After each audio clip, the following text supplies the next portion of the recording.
Hello and welcome everyone. Myself Bhagyashree. Today we are going to continue our topic, that is illustrations of business combination, which is given in CMA final paper number 17 CFR. So in this video we will solve illustration number 11. So इधर हम लोग को A limited and B limited का balance sheet दिया हुआ है. उन्होंने बोला है कि the summarise balance sheets of A limited and B limited as on 31st March 2017 are given below. B limited was merged with the A limited with effect from 31st March 2017. यानी कि A limited ने B limited को acquire किया है. इसका मतलब B limited मर्ज हुआ है A लिमिटेड में. सो उसी के लिए हम लोग को ये इन्फॉर्मेशन दिया है. उसके आगे बोला है A limited would issue 12% debentures to discharge their claim to the debenture holder of a B limited at a par.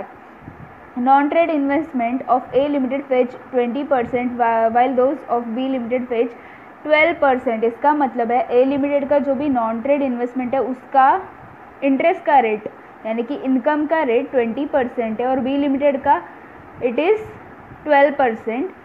Profit pre-tax by A limited and B limited during the year 2014 and 15, 15 and 16 and 16 and 17 whereas follows. यानी कि 3 years का profit हम लोग को A and B limited का दिया है. Next हम लोग को बोला है goodwill may be calculated on the basis of capitalise method taking 20% as a pre tax normal rate of return. यानी कि NRR हम लोग को दिया है और बोला है कि गुडविल फाइंड आउट करते वक्त हम लोग को कैपिटलाइज मेथड यूज़ करना है. Purchase consideration is discharge bye A limited on the basis of intrinsic value per share.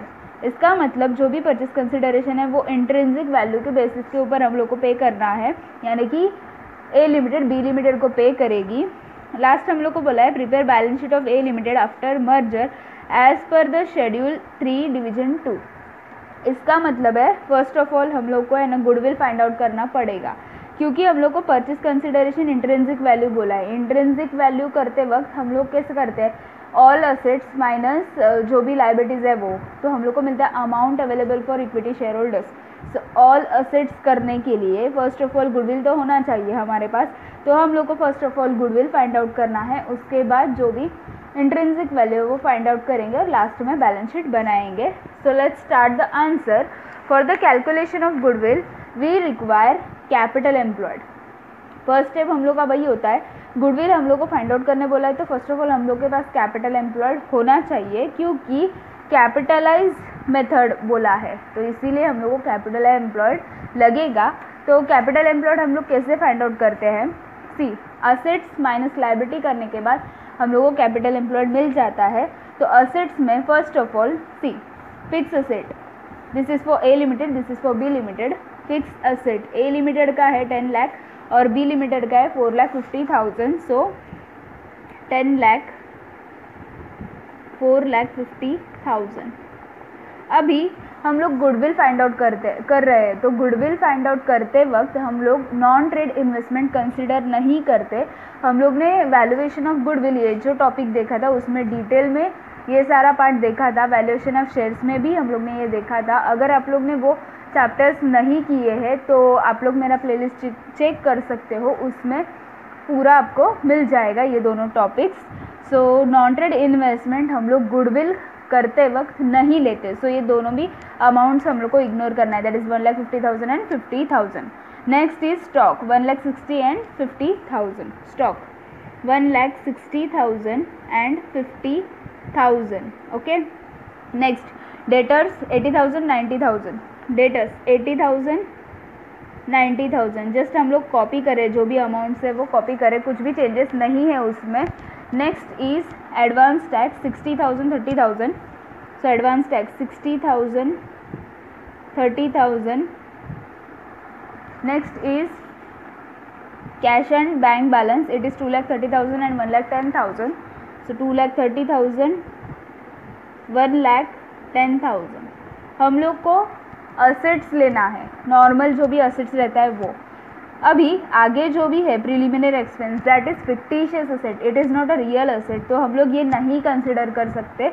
हम लोग को सिर्फ असेट्स चाहिए, फिक्टिशियस असेट नहीं चाहिए. तो हम लोग ने प्रिलिमिनरी एक्सपेंस इग्नोर किया. अभी हम लोग का सारा असेट्स कंप्लीट हुआ है. कैश एट बैंक की बात तो वही है तो हम लोग ने वो इग्नोर किया. सी इधर हम लोग का सारा एसेट्स हो गया। अभी सिंपली इन दोनों का टोटल हम लोग को फाइंड आउट करना है। तो इधर हम लोग का टोटल आ गया है। अभी नेक्स्ट हम लोग को लायबिलिटीज़ माइनस करना है। लायबिलिटीज़ ने सी फर्स्ट ऑफ ऑल इधर तो शेयर कैपिटल है, then general reserve, profit and loss, वो सब हम लोग नहीं लेंगे, सिर्फ लायबिलिटीज़ कंसिडर करना है। सो 12% debenture, it is 2 lakh and 1 lakh, वो हम लोग कंसिडर करेंगे। सो 2 लाख एंड 1 लाख। अभी ये जो लायबिलिटीज़ है वो हम लोग को माइनस करना है, तो हम लोग इसको ब्रैकेट डालेंगे ताकि माइनस करते वक्त याद आ जाए। Next is sundry creditors 60,000 50,000। So sundry creditors 60,000 for A, 50,000 for B. Next is provision for taxation 90,000 and 50,000। Provision for taxation it is 90,000 50,000। अभी सिंपली हम लोग को ये माइनस करना है, जो भी ये टोटल है दैट इज़ 15,30,000, उसमें से ये सारा फिगर, और 7,30,000 उसमें से सारा फिगर माइनस करना है। तो हम लोग का कैपिटल एम्प्लॉयड आ जाएगा। तो इधर हम लोग का कैपिटल एम्प्लॉयड आ गया है। अभी हम लोग को बोला है कि गुडविल हम लोग को कैपिटलाइज मेथड से कैलकुलेट करना है। तो कैपिटलाइज मेथड के लिए हम लोग के पास एवरेज प्रॉफिट होना चाहिए। तो एवरेज प्रॉफिट हम लोग first of all find out करेंगे। Average profit is equal to total profit divided by total number of years. हम लोग को जो भी प्रॉफिट्स दिया है 3 ईयर का, वो हम लोग उसका टोटल लेंगे divide by 1 2 3 number of years. तो डिवाइड बाय 3 करेंगे तो हम लोग का एवरेज प्रॉफिट आ जाएगा। सी इधर हम लोग ने जो भी प्रॉफिट्स है that is for A limited 6 lakh 7 lakh and 5 lakh, वो हम लोग ने लिखा और डिवाइड बाय 3 किया। उसको कैलकुलेट करने के बाद अमाउंट इज़ 6 लाख। वैसे ही बी लिमिटेड का that is 2 lakh plus 2,50,000 1,50,000 divide by 3 किया तो हम लोग का वैल्यू आ गया 2 लाख। तो हम लोग का इधर एवरेज प्रॉफिट तो आ गया। अभी इधर क्या है ना, हम लोग ने नॉन ट्रेड इन्वेस्टमेंट कंसिडर नहीं किया था। सी ये जो नॉन ट्रेड इन्वेस्टमेंट है वो हम लोग ने कंसिडर नहीं किया, तो इसके ऊपर जो भी इंटरेस्ट या फिर इनकम जो भी रहता है वो हम लोग को कंसिडर नहीं करना चाहिए। लेकिन ये जो प्रॉफिट हम लोग ने फाइंड आउट किया उसमें वो अमाउंट है, क्योंकि वो ओवरऑल प्रॉफिट है हम लोग का। तो वो जो नॉन ट्रेड इन्वेस्टमेंट है उसका इनकम हम लोग को माइनस करना पड़ेगा। तो इसका ए लिमिटेड का रेट है 20%। सी नॉन ट्रेड इन्वेस्टमेंट का जो भी रेट ऑफ इंटरेस्ट या फिर इनकम का रेट है वो 20% है। सो 1,50,000 मल्टीप्लाइड बाय 20% इट इज़ 30,000, यानी कि नॉन ट्रेड इन्वेस्टमेंट ए लिमिटेड का 30,000 इनकम देता है। तो calculation of future maintainable profit. Future maintainable profit यानी कि फ्यूचर में हम लोग का इतना प्रॉफिट मेंटेन हो सकता है, वही हम लोग को फाइंड आउट करना है। सिंपल है, जो भी एवरेज प्रॉफिट हम लोग ने फाइंड आउट किया that is 6 lakh for A limited, 6 lakh minus जो भी इनकम हम लोग ने फाइंड आउट किया that is 30,000। See income from non trade investment it is ₹30,000। Simply ये माइनस करना है तो हम लोग का FMP यानी कि फ्यूचर मेंटेनेबल प्रॉफिट आ जाएगा दैट इज़ 5,70,000। वैसे ही हम लोग को बी लिमिटेड का करना है। सो बी लिमिटेड का एवरेज प्रॉफिट है 2 लाख माइनस उसका जो भी income from non trade investment है वो फाइंड आउट करेंगे हम लोग। See non trade investment is 50,000 and उसका रेट सी बी लिमिटेड का 12% बोला है। So 50,000 multiplied by 12% it is 6,000। So 6,000 हम लोग को माइनस करना है। सो ₹2 लाख माइनस ₹6,000। सो हम लोग का FMP आ जाएगा दैट इज़ ₹1,94,000। ठीक है, अभी हम लोग का FMP आ गया। अभी सिंपली हम लोग को इसका कैपिटलाइज वैल्यू फाइंड आउट करना है, उसके बाद गुडविल फाइंड आउट करना है। Capital value of FMP is equal to 100 divide by NRR multiplied by FMP। Okay, तो ए लिमिटेड के लिए 100 डिवाइडेड बाय NRR हम लोग को क्वेश्चन में बोला है सी नॉर्मल रेट ऑफ रिटर्न यानी कि NRR इज़ 20%। वो प्री टैक्स है ऐसा कुछ देखना नहीं है, सिर्फ 20% हम लोग कंसिडर करेंगे multiplied by FMP। See FMP हम लोग का है ए लिमिटेड का 5,70,000। So FMP is 5,70,000। अभी सिंपली हम लोग को कैलकुलेट करना है। So 100 multiplied by 5,70,000 divide by 20। तो हम लोग का capitalise value of FMP A limited का आ गया 28,50,000 रुपीज़, 28,50,000। वैसे ही हम लोग को बी लिमिटेड का करना है। So 100 divided by NRR is 20 multiplied by FMP 1,94,000। सो हम लोग इधर 1,94,000 कंसिडर करेंगे तो हम लोग का वैल्यू आ जाएगा 100 multiplied bye 1,94,000 divide by 20, it is 9,70,000 rupees, 9,70,000। Okay, हम लोग का कैपिटल वैल्यू भी आ गया। अभी सिंपली हम लोग को गुडविल फाइंड आउट करना है। Goodwill is equal to capitalise value of FMP minus capital employed. So A limited का कैपिटलाइज वैल्यू ऑफ FMP है ₹28,50,000 minus capital employed. A limited का कैपिटल एम्प्लॉयड है 11,80,000 रुपीज़, 11,80,000। सो ए लिमिटेड का goodwill आ जाएगा 28,50,000 minus 11,80,000, it is 16,70,000 rupees, 16,70,000 is the goodwill of A limited. वैसे ही B limited का कैपिटलाइज वैल्यू ऑफ FMP है 9,70,000, सो रुपीज़ 9,70,000 माइनस उसका कैपिटल एम्प्लॉयड है 5,30,000। सो 5,30,000 हम लोग माइनस करेंगे रुपीज़ 5,30,000। सो हम लोग का गुडविल का वैल्यू आ जाएगा for B limited 9,70,000 minus 5,30,000, it is 4,40,000 rupees, 4,40,000 is the goodwill of B limited. अभी हम लोग का गुडविल कैलकुलेट हो गया है। हम लोग को चाहिए इंट्रिंसिक वैल्यू। सो इंट्रिंसिक वैल्यू के लिए फर्स्ट ऑफ ऑल हम लोग को चाहिए amount available for equity share holders. तो हम लोग ने वैल्यूएशन ऑफ शेयर्स में पढ़ा था amount available for equity share holders कैसे फाइंड आउट करते हैं। तो नेट असेट्स हम लोग यूज़ करते हैं, नेट असेट मेथड हम लोग यूज़ करते हैं, that is assets minus liabilities. तो इधर हम लोग को चाहिए तो अगेन हम लोग सारे असेट जो भी है वो लिख के माइनस करेंगे, लायबिलिटीज़ वैसे भी किया तो भी चलेगा, या फिर डायरेक्टली कैपिटल एम्प्लॉयड यूज़ किया तो भी चलेगा, क्योंकि कैपिटल एम्प्लॉयड करते वक्त हम लोग ने जो भी असेट्स है वो लिए माइनस लायबिलिटीज़ है वो किया है। तो हम लोग का कैपिटल एम्प्लॉयड आ गया, लेकिन कैपिटल एम्प्लॉयड करते वक्त हम लोग ने नॉन ट्रेड इन्वेस्टमेंट कंसिडर नहीं किया था। सिंपली अभी अगर हम लोग ने नॉन ट्रेड इन्वेस्टमेंट ऐड किया कैपिटल एम्प्लॉयड में और गुडविल ऐड किया तो हम लोग का amount available for equity share holders आ जाएगा। तो फर्स्ट ऑफ ऑल हम लोग कैपिटल एम्प्लॉयड लिखेंगे। Capital employed for A limited it is 11,80,000 and for B limited it is 5,30,000। So A limited 11,80,000, B limited 5,30,000। उसमें हम लोग को गुडविल ऐड करना है जो अभी हम लोग ने फाइंड आउट किया। For A limited it is 16,70,000, for B limited it is 4,40,000। अगर आपको कुछ कन्फ्यूजन हो रहा है तो पहले आप लोग ए लिमिटेड का कर लो, बाद में बी लिमिटेड का किया तो भी चलेगा। नेक्स्ट है नॉन ट्रेड इन्वेस्टमेंट। जो भी क्वेश्चन में हम लोग को नॉन ट्रेड इन्वेस्टमेंट दिया है वो हम लोग ने कैपिटल एम्प्लॉयड करते वक्त कंसिडर नहीं किया था, तो अभी हम लोग कंसिडर करेंगे 1,50,000 and 50,000। Non trade investment 1,50,000 and 50,000। अभी सिंपली इसका टोटल लेना है तो हम लोग का amount available for equity share holders आ जाएगा। इधर हम लोग का amount available for equity share holders आ गया, that is for A limited 30 lakh and for B limited it is 10,20,000। अभी हम लोग को simply intrinsic value find out करना है। So intrinsic value of a shares is equal to amount available for equity share holders divide by number of equity shares. तो amount available for equity share holders just हम लोग ने find out किया, that is for A limited it is 30 lakh and for B limited it is 10,20,000। So A limited rupees 30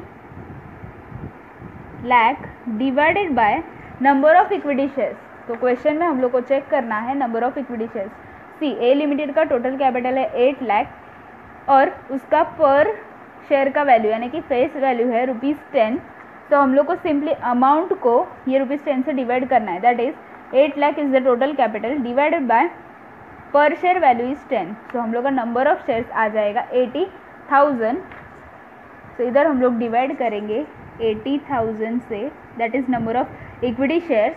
तो हम लोग का intrinsic value आ जाएगा, that is 30 lakh divide by 80,000, it is 37.50 ₹37.50 is the intrinsic value of A limited. वैसे ही हम लोग को बी लिमिटेड का फाइंड आउट करना है। सो बी लिमिटेड का amount available for equity share holders है सी, अभी हम लोग ने फाइंड आउट किया, that is 10,20,000। So ₹10,20,000 divided by number of equity shares, जो भी क्वेश्चन में दिया है वैसे ही हम लोग को करना है। सी 3 lakh is the amount divided by पर शेयर वैल्यू इज 10, सो हम लोग का नंबर ऑफ इक्विटी शेयर्स आ जाएगा 30,000। सो डिवाइड करेंगे 30,000 से, तो हम लोग का intrinsic value for B limited आ जाएगा, that is 10,20,000 divided by 30,000, it is ₹34। Okay, तो इधर हम लोग का इंट्रिंसिक वैल्यू रेडी है। अभी हम लोग को एक काम करना है, that is number of shares, मतलब ए लिमिटेड ने बी लिमिटेड को एक्वायर किया है, यानी कि मर्ज हो गया है बी लिमिटेड ए लिमिटेड में। So A limited will pay purchase consideration to the B limited, तो उसमें कितना नंबर ऑफ शेयर्स रहेगा वो हम लोग फाइंड आउट करके रखेंगे, उसका हम लोग को बाद में यूज़ हो जाएगा। सो सिंपली हम लोग number of equity shares issued by A limited to B limited find out करके रखेंगे। तो first of all B limited का जो भी amount available for equity share holders है वही उसका परचेज कंसिडरेशन होता है। So ₹10,20,000 is the purchase consideration of B limited divided by A limited का जो भी इंट्रिंसिक वैल्यू है वो, क्योंकि क्वेश्चन में हम लोग को बोला है see purchase consideration is discharge by A limited on the basis of intrinsic value per share. So intrinsic value के हिसाब से हम लोग को पे करना है। तो ये जो ए लिमिटेड का इंट्रिंसिक वैल्यू है दैट इज ₹37.50, इसके हिसाब से हम लोग को परचेज कंसिडरेशन पे करना है। सो डिवाइड करेंगे हम लोग ₹37.50, तो हम लोग का नंबर ऑफ शेयर्स आ जाएगा, that is 10,20,000 divided bye 37.50, it is 27,200। तो हम लोग का नंबर ऑफ शेयर्स आ गया 27,200 A limited will give to the B limited. Okay, अभी क्वेश्चन का last part that is balance sheet of A limited as on 1 April 2017, क्योंकि जो भी मर्जर है वो 31 मार्च 2017 को हुआ है, तो नेक्स्ट डे 1 अप्रैल 2017 को हम लोग बैलेंस शीट बनाएंगे। सो यो बैलेंस शीट करते वक्त मोस्ट ऑफ दी चीज़ें ऐसे ही होती है, मतलब ए लिमिटेड और बी लिमिटेड का टोटल लेना है और सिंपली इसमें पुट करना है, वही हम लोग को ज़्यादातर इसमें करना है। तो फर्स्ट ऑफ ऑल हम लोग फिक्स असेट, जो भी असेट्स है उसमें नॉन करंट असेट में फर्स्ट आइटम है फिक्स्ड असेट। तो ए लिमिटेड का है 10 लाख और बी लिमिटेड का है 4,50,000। So A limited plus B limited it is total is 14,50,000। सो हम लोग का फिक्स असेट्स आ जाएगा 14,50,000। ओके, वैसे ही हम लोग को करना है, बाकी सबका मोस्टली टोटल ही लेना है। Next is goodwill. तो गुडविल हम लोग ने कैलकुलेट किया है ए लिमिटेड का और बी लिमिटेड का। सी गुडविल ए लिमिटेड का 16,70,000 और बी लिमिटेड का 4,40,000। अभी ये जो ए लिमिटेड का गुडविल है वो हम लोग ने इंट्रिंसिक वैल्यू के पर्पज़ के लिए हम लोग ने वो फाइंड आउट किया था, लेकिन बी लिमिटेड का गुडविल है वो हम लोग ने जो भी मर्जर है उसमें टोटल असेट्स फाइंड आउट करने के लिए, यानी कि परचेज कंसिडरेशन फाइंड आउट करने के लिए किया था। तो इसीलिए सिर्फ बी लिमिटेड का गुडविल हम लोग इधर कंसिडर करेंगे बैलेंस शीट में, क्योंकि ए लिमिटेड का हम लोग ने जस्ट कैलकुलेट किया था, हम लोग को वो बैलेंस शीट में शो नहीं करना है।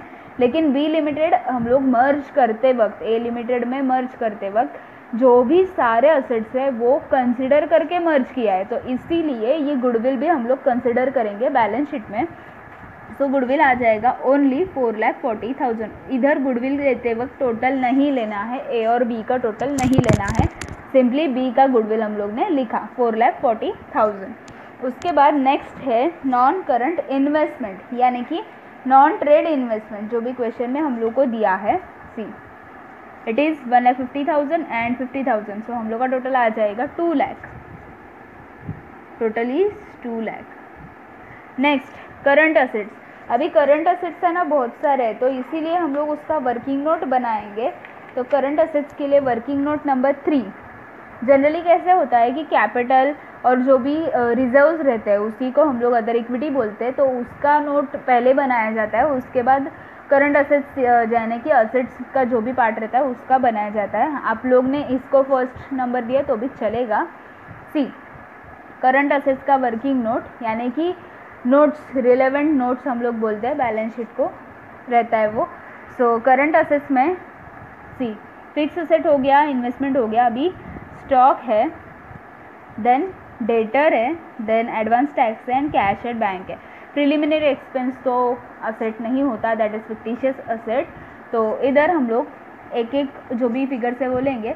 स्टॉक ए लिमिटेड का है 1,60,000 प्लस बी लिमिटेड का है 50,000, तो हम लोग का टोटल आ जाएगा 2,10,000।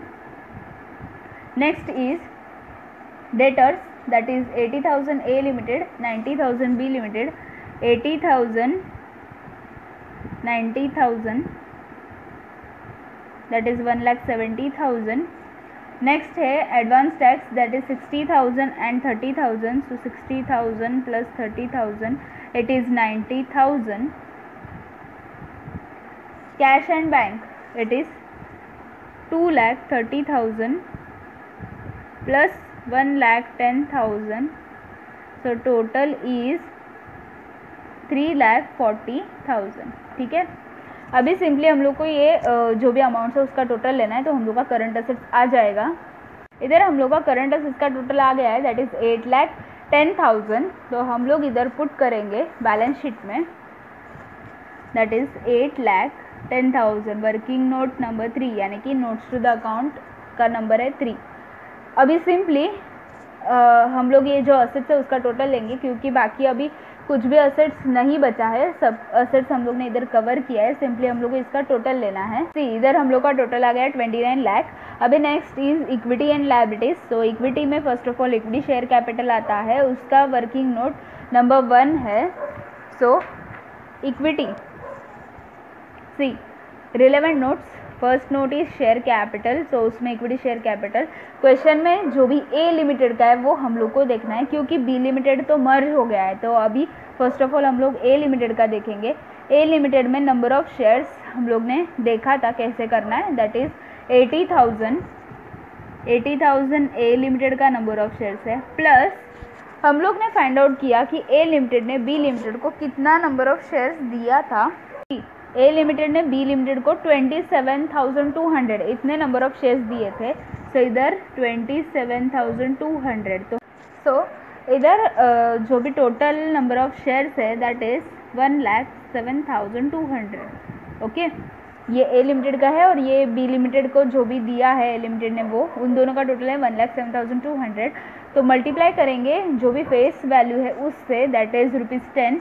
सो हम लोग का अमाउंट आ जाएगा 10,72,000। ठीक है, तो ये हम लोग का हो गया equity share capital, that is 10,72,000।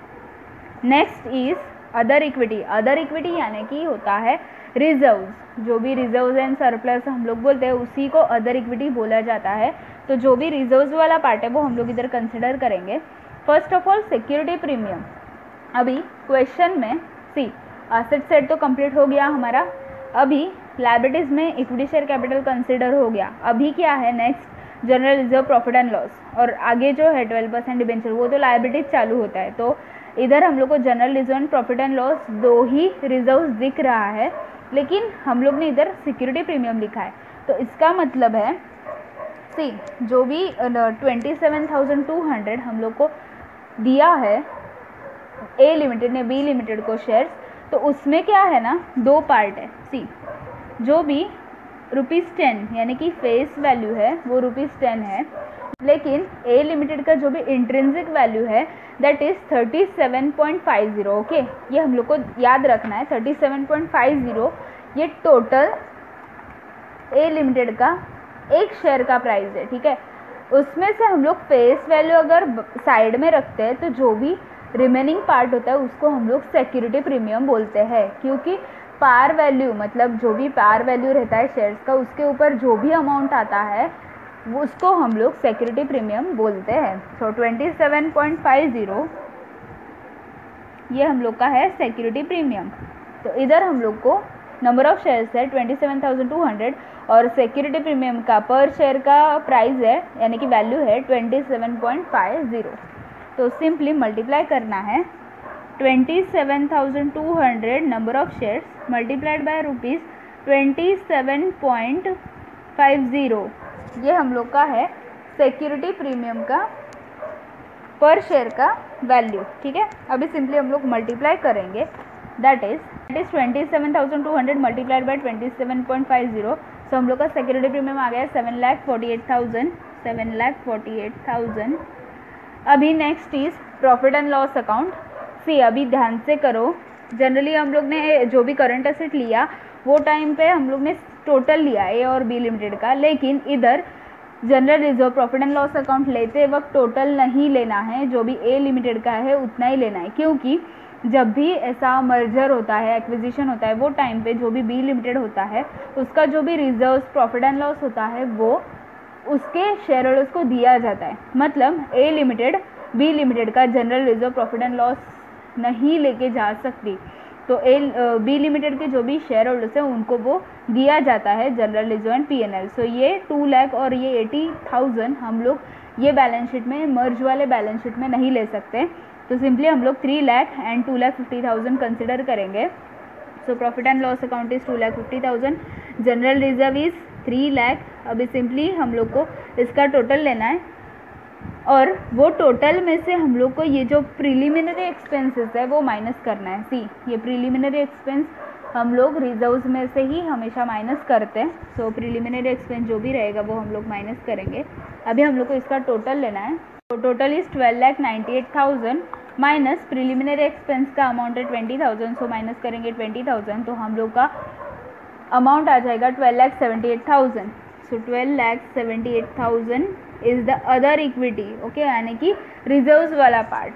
तो हम लोग रिकॉर्ड करेंगे अदर इक्विटी 12,78,000। नेक्स्ट हम लोग का है नॉन करंट लायबिलिटीज़, उसमें लॉन्ग टर्म लायबिलिटीज़ होता है, तो जो भी डिबेंचर्स है वो हम लोग कंसिडर करेंगे दोनों कंपनीज का, क्योंकि डिबेंचर भी बी लिमिटेड ने ए लिमिटेड को दिया है, मतलब मर्ज करते वक्त ए लिमिटेड लेके गया है डिबेंचर्स भी, that is 2 lakh and 1 lakh. So हम लोग का टोटल आ जाएगा डिबेंचर का 3 लाख। नेक्स्ट है current liabilities that is creditors. तो क्रेडिटर्स दोनों का आ जाएगा दैट इज़ 60,000 एंड 50,000। सो इधर चाहिए तो हम लोग लिख के रखेंगे 60,000 प्लस 50,000। सो क्रेडिटर्स का टोटल आ जाएगा 1,10,000। ठीक है, नेक्स्ट है provision for the taxation that is 90,000 and 50,000। So tax का प्रोविजन 90,000 प्लस 50,000। सो हम लोग का टोटल आ जाएगा 1,40,000। तो अभी सिंपली हम लोग को ये जो अमाउंट्स है उसका टोटल लेना है और हमारा बैलेंस शीट टैली होता है कि नहीं वो चेक करना है। सो इधर हम लोग का जो भी बैलेंस शीट है वो टैली हो गया है, क्योंकि लायबिलिटीज़ का भी अमाउंट सेम ही आ रहा है। तो इधर हम लोग का इलस्ट्रेशन नंबर 11 कंप्लीट होता है। अगर ये वीडियो आपको हेल्पफुल लगा हो तो प्लीज़ वीडियो को लाइक कर देना, अपने फ्रेंड्स के साथ शेयर करना और मेरे चैनल को सब्सक्राइब करना, क्योंकि ऐसे ही बहुत सारे टॉपिक पे अभी नए वीडियोस पोस्ट होने वाले हैं। Thanks for watching friends.